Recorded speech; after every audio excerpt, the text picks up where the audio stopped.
Assalamu alaikum.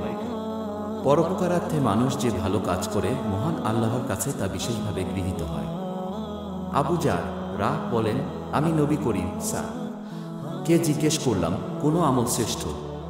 তিনি বলেন, আল্লাহর প্রতি ঈমান এবং তার পথে সংগ্রাম।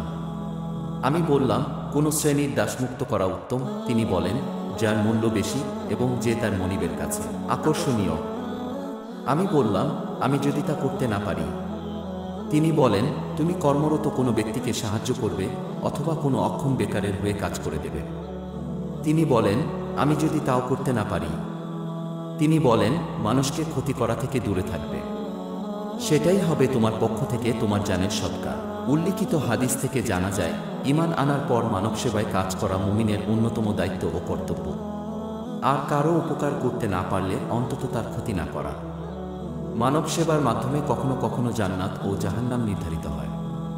আবু জার বলেন, আমি বললাম, হে আল্লাহর রাসূল, বান্দাকে জাহান্নাম থেকে কিসে মুক্ত করবে? তিনি বলেন, আল্লাহর প্রতি ঈমান।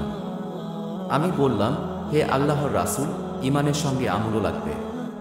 তিনি বলেন, আল্লাহ তাকে যে জীবিকার উপকরণ দিয়েছেন তা থেকে দান করবে। আমি বললাম, হে আল্লাহর রাসূল, যদি লোকটি দরিদ্র হয়, দান করার মতো কিছু না থাকে, তার ক্ষেত্রে আপনি কি মনে করেন?